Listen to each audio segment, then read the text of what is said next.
Hey everybody, Jake here from Bearded Gear, and I'm finally getting around to doing the final review of the Finch Runtly. This Finch Runtly has exceeded my expectations by far.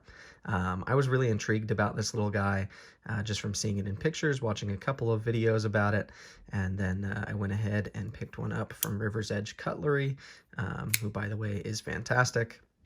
And if you watch my unboxing of this, you'll see that pretty immediately I was pretty satisfied with it.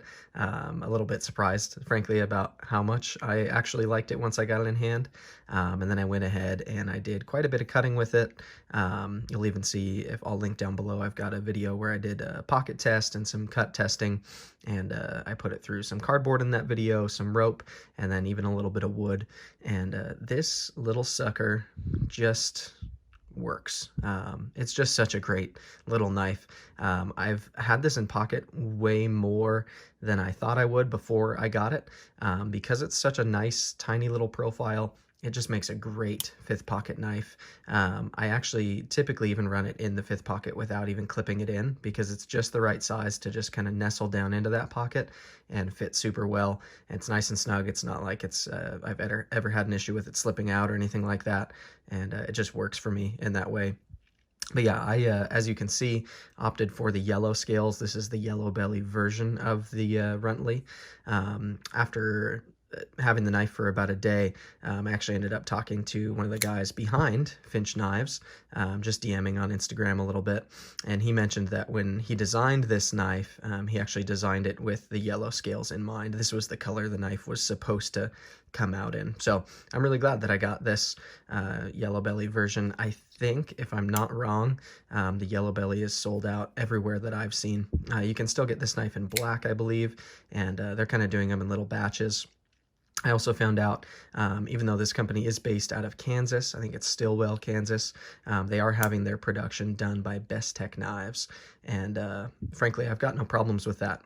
It's a couple of cool US dudes, and the way they're able to make such a cool knife at an affordable price is to have Best Tech do the manufacturing. And I've actually owned a couple of knives. I don't know if I've owned any that are actually branded Best Tech, but I've had a handful of knives made by Best Tech.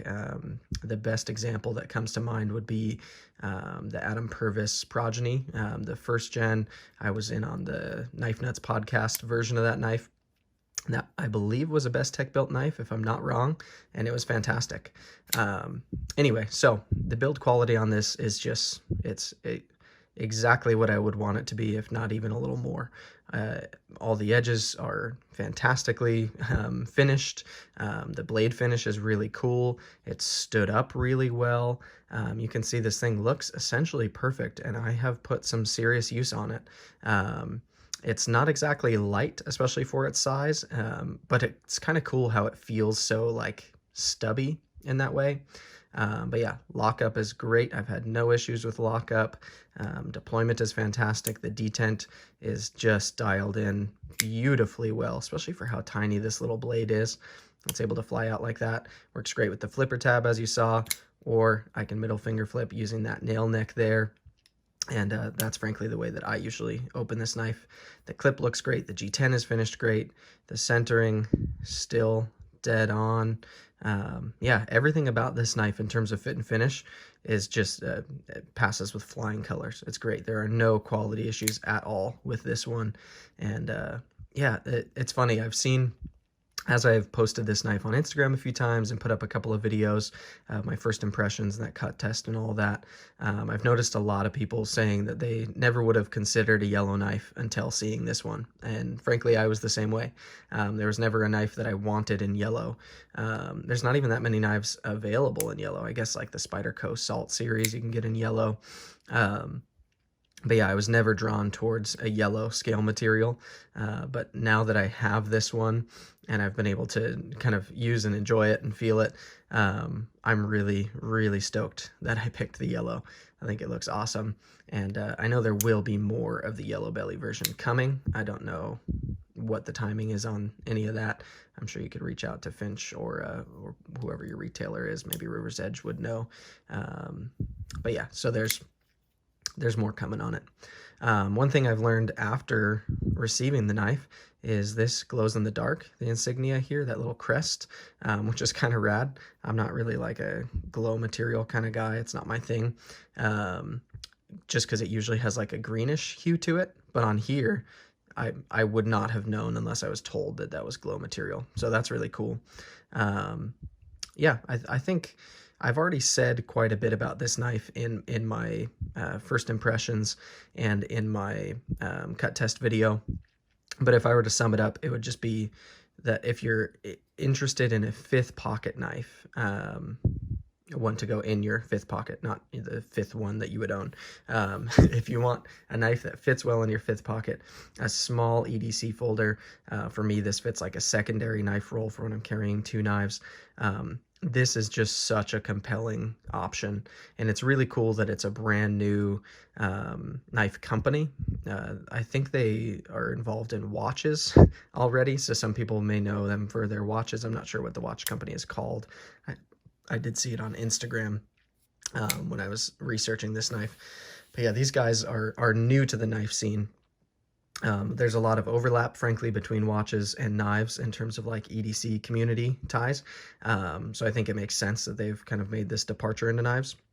But to see their first offering come out and be this good is really impressive to me. The quality, the design, the uniqueness. There's so many knives out there now and more coming out constantly. So to see a brand new company come out and make something that just doesn't really look like anything else, and is still totally functional and usable while looking so different from everything else is really cool to me. I really dig the lines on this knife. The ergos work great. It's an awesome kind of 3-finger grip. If you're here, you can choke up onto this spot, which is nice and jimped, which gives me a nice full 4 fingers on it, puts my thumb right onto a nice chamfered flat spot. This sucker just, it cuts well. It came with a great edge. The N690 has held an edge really well, especially considering the kind of testing I did on it compared to what most people would use this knife for, just like opening envelopes and cardboard boxes. So yeah, I can't say enough good about the Yellow Belly or the Runtly in general. Yeah, if you're going to be getting one of these, I'm sure the black is really cool too, but the Yellow Belly has my heart.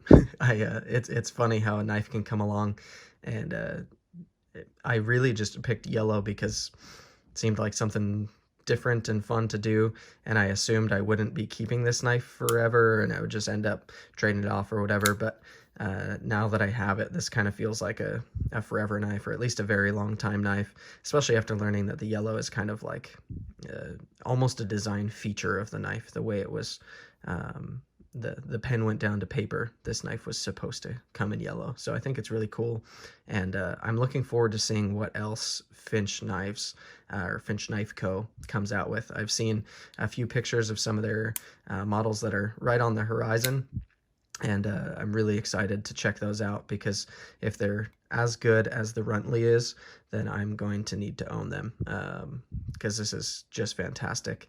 And for being a US-based company with the materials that it's offered in, I feel like the pricing on this guy is more than fair.